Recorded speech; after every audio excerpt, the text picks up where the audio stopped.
Vamos à resposta? Resposta correta, alternativa E.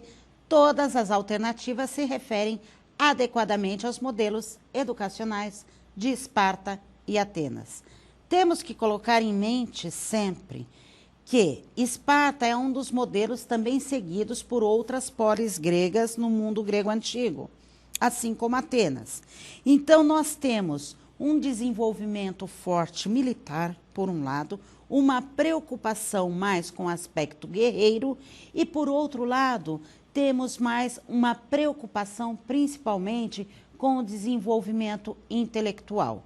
Não é à toa que em Atenas nós verificamos a presença de grandes filósofos, como, por exemplo, Sócrates, Platão e Aristóteles. O período clássico, a educação clássica ou humanista, é o período de apogeu da civilização. É um dos maiores períodos, né, da civilização grega, intelectualmente falando. Nós temos o fortalecimento da cidade de Atenas como centro da vida social, econômica, política e cultural do mundo grego antigo. Ou seja, em outras palavras, de todas aquelas polis que eu falei que estão espalhadas na Europa, parte da África e parte da Ásia, nós temos Atenas como o centro da vida cultural. Não é à toa. Por quê? Porque é ali que nós vamos verificar o fortalecimento da democracia, compreendendo democracia como demo, povo, cracia, governo do povo. É ali o berço, ali que nasce este conceito, esta forma política de viver a cidade. Qual a necessidade pedagógica? Habilidade na política, habilidade em retórica ou oratória, domínio de técnicas para ajudar os homens a defenderem as suas opiniões. Por quê? Se existe democracia, existe a defesa do que é ou não prioridade para a cidade. Para você defender que o que você está colocando é prioridade, você utiliza o quê? A fala, a oratória, a arte de persuasão. Em que sentido essa persuasão?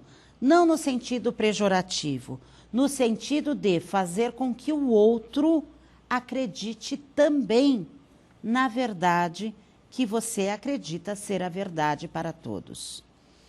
Aqui nós encontramos quem?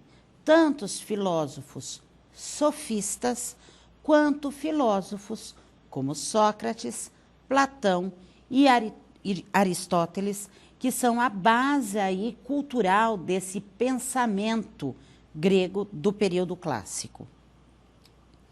Quem são os sofistas? Muito criticados pelos filósofos clássicos, os sofistas são os primeiros educadores pagos da Grécia. Eles cobram taxas, altas taxas, por ensinamentos que ministravam. Mas o que eles ensinavam? Alguns autores discutem que eles não eram filósofos, mas ensinavam tudo o que fosse necessário. Retórica, política, gramática, história, física, matemática. Mas o que eles buscavam? Eles buscavam o quê? O poder do convencimento. Através do quê? Dos bons argumentos.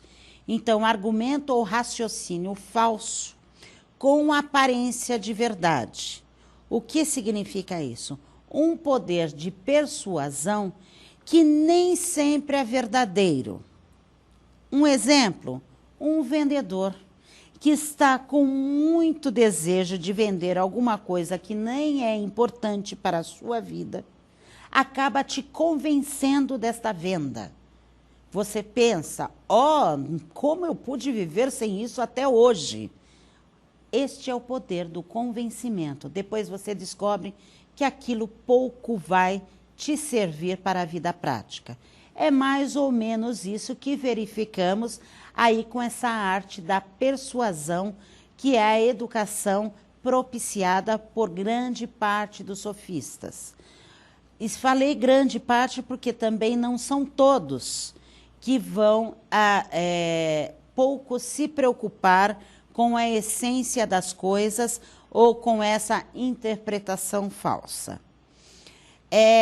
Raciocinar por sofismas é a mesma coisa que enganar ou iludir alguém a partir do poder das palavras, do poder aí da retórica, né? A arte de falar bem. Qual a maior crítica dos filósofos, desses filósofos clássicos, como Sócrates, Platão e Aristóteles? Eles criticam os sofistas, primeiro, porque eles cobram por seus ensinamentos, cobram por se considerar sábios. Horas, cobram também porque precisam sobreviver, porque o que eles fazem é ensinar, né? É passar para frente isto que eles conhecem. Quais os grandes sofistas de destaque? Protágoras, Górgias, Hípias, Isócrates. Eles são muito importantes, gente, porque, como no caso de Isócrates, ele é muito importante, inclusive, para o desenvolvimento da gramática. Protágoras, por sua vez, ele é autor daquela frase muito conhecida, que é: o homem é medida de todas as coisas. O que significa? É a partir do homem que nós podemos, inclusive, compreender a vida aqui no século, os elementos que propiciam a nossa própria vivência, né, no social. Qual a importância deles? Eles foram os primeiros a fazer do magistério uma profissão.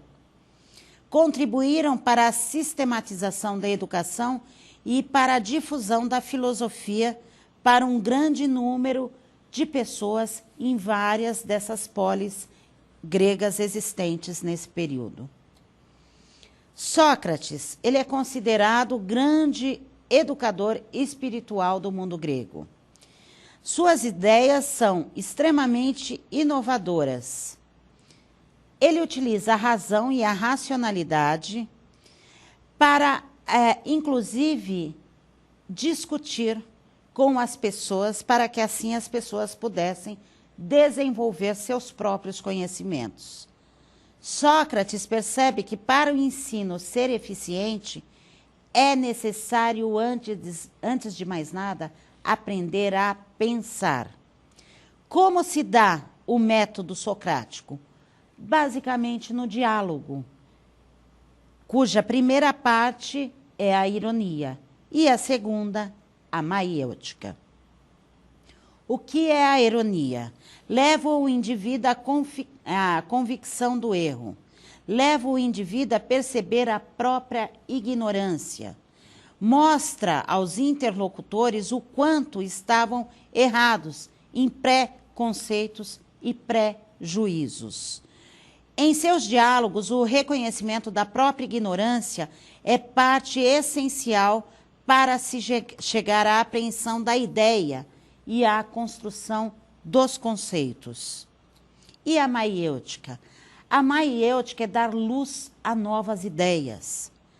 Por que maiêutica? Sua mãe era uma parteira, e parteira, naquele período, significava o quê? Maiêutike.